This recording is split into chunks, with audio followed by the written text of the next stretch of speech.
Jerome Lester Horwitz, plus connu sous le nom de Curly, Howard était l'âme des Trois Stooges, un artiste qui ne se contentait pas de jouer la comédie, mais l'incarnait à travers chacun de ses mouvements surréalistes. Pendant des décennies, le public a cru que l'homme qu'il voyait à l'écran, ce clown enfantin et invincible, capable d'encaisser un coup de marteau sur la tête et de se relever avec un sourire, était le même homme qui arpentait les rues de Los Angeles. Mais derrière le burlesque légendaire et les cris de joie stridents se cachait un mystère silencieux et poignant concernant son déclin soudain et dévastateur. Ce n'est que récemment que des dossiers médicaux des lettres de famille privées et des notes de studio ont été exhumés, levant le voile sur une vérité bien plus tragique que tout ce que le monde avait pu imaginer. Le parcours de Jérôme commença dans une famille juive ouvrière de Brooklyn où il était le benjamin des frères Horwitz. Au sein de la famille, il était le timide, un garçon discret qui se sentait souvent éclipsé par les personnalités plus affirmées de ses frères aînés, Moe et Shemp, tandis que ses frères étaient naturellement attirés par la scène. Le talent de Jérôme était accidentel, un instinct brut pour l'absurde qui ne se manifestait que lorsqu'il se sentait en sécurité sous le regard du public. Athlète né et danseur de salon, il possédait une grâce qui se traduirait plus tard par le burlesque fluide et rythmé qui le rendrait célèbre. Lorsqu'il rejoignit les Trois Stooges en 1932 pour remplacer Shemp, c'était un beau jeune homme à la chevelure auburn abondante et à la moustache élégante. La décision de se raser la tête et le visage pour créer le personnage iconique de Curly fut un sacrifice qu'il fit à contre-cœur, une transformation physique qui le dépouilla de sa vanité et la remplaça par un masque d'enfance perpétuel. Ce masque allait devenir son plus grand atout et son plus lourd fardeau car le public refusait de le voir autrement que comme le gentil clown chauve. Si, de 1934 à 1946, au sommet de la gloire du trio chez Columbia Pictures Curly, fut l'épicentre d'une révolution comique. Son jeu n'était pas seulement physique. Il relevait d'un génie de l'improvisation que les critiques modernes comparent aujourd'hui au jazz. Il s'investissait totalement, traitant les situations les plus absurdes avec une logique d'une sincérité terrifiante. Pourtant, alors que sa gloire atteignait son apogée, l'homme derrière les gnuc-gnuc commençait à se fissurer. Jérôme était un homme profondément complexé, persuadé que les femmes ne l'appréciaient que pour sa célébrité et qu'il était peu séduisant sans ses cheveux. Ce profond sentiment d'inadéquation alimentait une vie personnelle marquée par des décisions impulsives et une quête désespérée de reconnaissance. Son histoire sentimentale fut une succession de naufrages, à commencer par un mariage bref et mystérieux qui ne dura que 5 mois avant même qu'il n'accède à la célébrité nationale. Cet échec précoce instaura une habitude de chercher l'affection, là où il ne se trouvait pas un thème récurrent de vulnérabilité émotionnelle qui le laissa meurtri et désillusionné. Son second mariage avec Elaine Ackerman en 1937 était censé être son ancrage. Ils eurent une fille, Marilyn, et pendant un court instant, il sembla que Jérôme allait enfin trouver la paix familiale qu'il désirait tant. Mais les exigences du studio et le rythme effréné des tournées commencèrent à avoir raison de lui. Columbia Pictures était une véritable usine et les Trois Stooges en étaient un des ouvriers les plus surmenés. Le mariage s'effondra en 1940, un coup dur, qui coïncida avec un déclin visible de la santé de Jérôme. Il commença à prendre du poids, rapidement sa tension artérielle atteignit des niveaux dangereux, et l'énergie frénétique qu'il déployait à l'écran commença à ressembler davantage à une performance qu'à une véritable santé. Contrairement à l'esprit insouciant qu'il incarnait dans ses courts-métrages, le vrai Jérôme était de plus en plus rongé par la fatigue et la menace imminente de l'hypertension, des problèmes aggravés par un mode de vie fait de nuits blanches à s'évader. Pendant la guerre, les trois Stooges y passaient leur mois de repos à se produire pour les troupes à un rythme effréné. Si Moe Howard, chef discipliné et protecteur du groupe, veillait scrupuleusement à ce que personne ne boive pendant les représentations, il ne parvenait pas à contrôler Jérôme une fois le rideau tombé. Cherchant à échapper à l'écrasante solitude de la célébrité, Jérôme fréquentait assidûment les boîtes de nuit et les bars de chaque ville visitée. Il trouvait du réconfort dans la nourriture en excès et les alcools de luxe, dépensant ses revenus généreux aussi vite qu'ils arrivaient.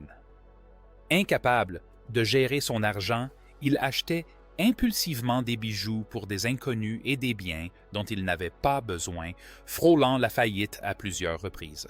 Moe dut finalement prendre en charge les finances de son frère, gérant son budget et préparant même ses déclarations de revenus, une preuve d'amour fraternel profond qui sauva Jérôme de la ruine. Au milieu de ce chaos professionnel et personnel, il y avait chez Jérôme une facette que peu de fans ont connue, un homme d'une immense tendresse, qui ne trouvait de véritable paix qu'au contact des animaux. Il était réputé pour recueillir les chiens errants et abandonnés lors des tournées du groupe voyageant souvent avec une petite meute qu'il refusait d'abandonner. Il les nourrissait avec son assiette et les transportait d'une chambre d'hôtel à l'autre, un spectacle qui laissait souvent ses collègues perplexes. Pour Jérôme, ces chiens étaient les seuls êtres capables d'un amour inconditionnel, ne demandant rien à l'homme au crâne chauve et à la voix si particulière. Cette douceur était au cœur de son être un contraste saisissant avec la violence burlesque qu'il subissait sur les plateaux de tournage pour faire rire. La tragédie s'aggrava en 1945, lorsque, suivant le conseil de Moe de trouver une partenaire stable, Jérôme se lança dans une idylle éclair de 2 semaines avec Marion Box-Boom. Le mariage fut un désastre dès le départ, marqué par des disputes acerbes et une méfiance mutuelle. L'union ne dura que 9 mois, mais la bataille juridique qui s'ensuivit fit les choux gras de la presse à scandale, exposant les tourments de Jérôme à un public moqueur. Le stress de la procédure de divorce fut le catalyseur d'une série de graves problèmes de santé. Pendant le tournage de Half-Wits Holiday en mai 1946, l'impensable se produisit. Entre 2 prises, Jérôme fut victime d'un AVC massif et invalidant. Il n'avait que 42 ans. Pendant des années, on a raconté qu'il s'agissait d'un accident soudain et irrésistible, mais des recherches récentes dans son dossier médical suggèrent une réalité bien plus troublante. Jérôme souffrait de mi-AVC depuis des années, des signes avant-coureurs tragiquement ignorés par l'acteur et le studio. La révélation la plus troublante concerne le rôle de Columbia Pictures durant cette période. Le studio sous la férule d'Harry Cohn considérait les 3 Stooges comme une marchandise plutôt que comme des êtres humains. Des notes internes indiquent que malgré la dégradation manifeste de la santé de Jérôme, son élocution devenait moins fluide et ses mouvements plus lents. Le studio le poussait à continuer de se produire. On craignait que l'immense rentabilité du trio ne s'évapore sans le rigolo. Au lieu de bénéficier du repos et des soins médicaux qui auraient pu le sauver, Jérôme fut maintenu en vie artificiellement et renvoyé au combat, un homme dont le cerveau était littéralement en train de disjoncter sous les coups de tarte et de planches.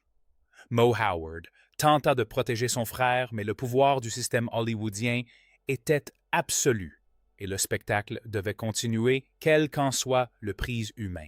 Après son AVC de 1946, la carrière de Jérôme était bel et bien terminée. Mais sa quête amoureuse, elle se poursuivait. Dans un dernier chapitre doux amer, il épousa Valerie Newman en 1947. Valérie était la seule femme qui sembla aimer Jérôme pour ce qu'il était vraiment restant à ses côtés durant les dernières années douloureuses de son déclin. Ils eurent une fille, Janie, qui apporta une dernière lueur de joie à un homme qui n'était plus que l'ombre de lui-même. Ces dernières années furent passées entre hôpitaux et maisons de retraite, son corps et son esprit peu à peu ravagés par de multiples AVC. Il fit une apparition bouleversante dans le court-métrage de 1947, Hold That Lion, arborant une chevelure abondante et une moustache, tel le fantôme de l'homme qu'il avait été avant que les trois Stooges ne le prennent pour cible. Ce fut la seule fois où les trois frères Horwitz, Beauchamp et Curly apparurent ensemble à l'écran, un adieu poignant au membre le plus populaire du groupe. Jerome Lester Horwitz s'est éteint en janvier 1952 à l'âge de 48 ans. À sa mort, il était presque totalement oublié du public qui l'avait jadis adulé. Son décès fut discret, contrastant fortement avec l'énergie débordante et parfois chaotique qu'il avait déployée. Pendant des décennies, la véritable nature de son déclin fut passée sous silence, mais la perspective moderne sur la santé mentale et l'exploitation par les entreprises nous a permis de comprendre la vérité sur son histoire. Les experts pensent aujourd'hui que Jérôme souffrait peut-être d'un trouble bipolaire non diagnostiqué ou d'une affection neuropsychiatrique similaire, ce qui expliquerait ses sautes d'humeur extrêmes et son recours à l'alcool et aux achats impulsifs comme mécanisme d'adaptation. Il n'était pas simplement un homme qui menait une vie trop intense. Il était atteint d'une maladie que la médecine des années 1940 était incapable de traiter. Résoudre le mystère de Curly Howard n'apporte pas de conclusion, mais plutôt une profonde tristesse. Cela nous oblige à reconsidérer ces courts-métrages comiques classiques en reconnaissant que la virtuosité dont nous sommes si fiers était souvent le fruit d'un homme en proie à une grave maladie neurologique. Les espiègleries innocentes de Curly Howard était un masque pour un homme qui se sentait profondément inadapté et seul. Il se donnait de corps et âme au public, s'épuisant littéralement au travail pour satisfaire un studio qui considérait son bien-être comme secondaire. C'était un homme qui aimait les chiens et rêvait d'un foyer stable, mais il était pris au piège du tourbillon de sa propre célébrité et de sa santé déclinante. La vérité ultime sur la vie de Jérôme, c'est qu'il fut victime de son propre succès et d'une industrie qui exigeait le rire à tout prix. Homme sensible et timide, il vivait sa vie à plein poumon, un artiste dont le plus grand génie était aussi sa plus grande malédiction. Le silence qui suivit sa mort fut une ultime injustice, un refus typique de l'époque de reconnaître la souffrance cachée derrière les blagues. Mais aujourd'hui, nous pouvons nous souvenir de lui non seulement comme d'un clown, mais comme d'un être humain qui endura des épreuves physiques et émotionnelles inimaginables pour apporter un peu de lumière dans un monde sombre. Il fut abandonné par ceux qui auraient dû le protéger, et son histoire nous rappelle avec gravité que les plus drôles portent souvent les fardeaux les plus lourds. En regardant les archives des trois Stooges, on perçoit les moments où leur talent a commencé à décliner. Dans les courts-métrages tournés juste avant son malaise de 1946, ses mouvements sont légèrement décalés, son timing une fraction de seconde trop tard, et sa voix si caractéristique semble éraillée. C'étaient les cris d'un corps qui lâchait prise, et pourtant les caméras continuaient de tourner. Mystère Curly n'a jamais vraiment été un mystère pour ceux qui l'observaient. C'était intelligent. C'était une tragédie au ralenti qui a duré 15 ans.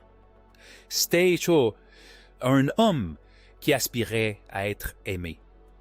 Mais il n'a reçu que des acclamations et finalement, ses acclamations n'ont pas suffi à le sauver. L'héritage de Jérôme perdure à travers les rires des nouvelles générations, mais sa véritable histoire se révèle dans les moments de calme de sa vie. Son dévouement envers les animaux errants, sa loyauté envers ses frères et ses derniers jours paisibles auprès de Valérie. Il était bien plus qu'un simple clown. Il était un homme nommé Jérôme, perdu sous les feux de la rampe hollywoodien. En réexaminant sa vie, nous sommes contraints de prendre conscience du prix de nos divertissements et de la réalité. Parfois, les rires les plus contagieux naissent d'une profonde souffrance inexprimée. Maître du burlesque, il n'a pourtant pu échapper aux épreuves de la vie. Le mystère de son déclin est enfin résolu. Mais il demeure un témoignage poignant d'un homme qui a tout donné au monde jusqu'à n'avoir plus rien pour lui-même. Aujourd'hui, Jérôme repose dans une tombe paisible à East Los Angeles, loin du tumulte des studios Columbia Pictures. Son frère Mo, qui a passé sa vie à tenter de dompter l'ingérable Jérôme, a vu le retour du trio à la télévision, mais il n'a jamais cessé de pleurer. Son frère disparut trop tôt. La correspondance de la famille Horwitz révèle une douleur profonde qu'aucun sketch humoristique n'aurait pu masquer. Une histoire commune de frères unis par les liens du sang et par un métier qui a fini par les briser. L'histoire de Jérôme est la tragédie hollywoodienne.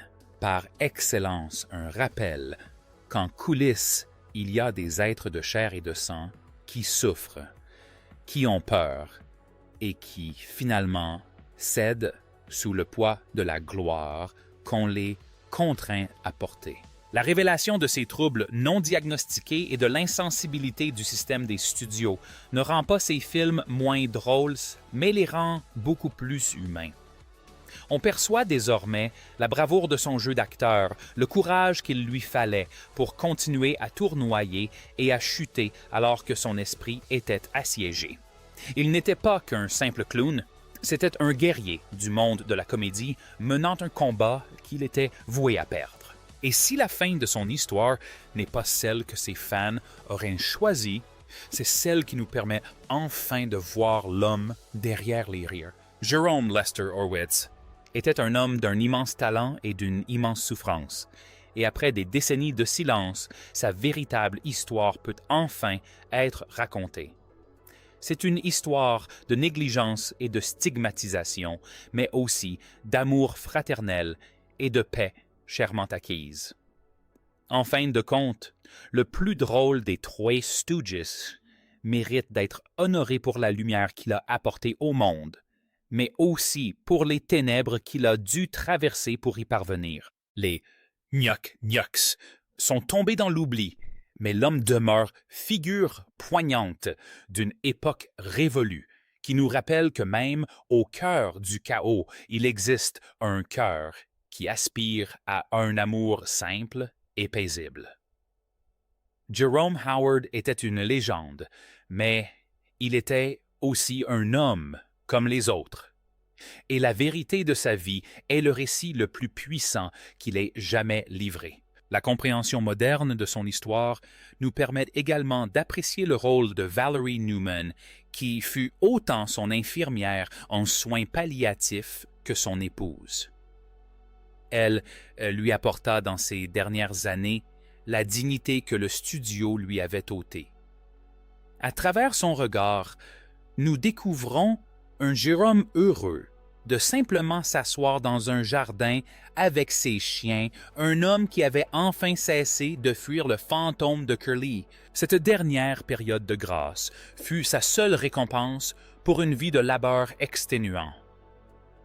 C'est l'image de Jérôme dans ce jardin calme et apaisé qui devrait constituer la dernière image de son histoire. Le mystère est résolu, la tragédie est mise à nu et le rire demeure, mais l'homme lui-même est enfin libéré du masque. Jerome Lester Horwitz était un garçon timide de Brooklyn devenu une légende de la comédie. Et sa vie dans toute sa splendeur tragique et complexe est un chef-d'œuvre de résilience de l'esprit humain face à un monde qui refuse de voir au-delà de la chute. Au terme du récit de Curly Howard, une constatation troublante s'impose. La célébrité est souvent un marché où l'artiste troque son âme contre un instant d'immortalité.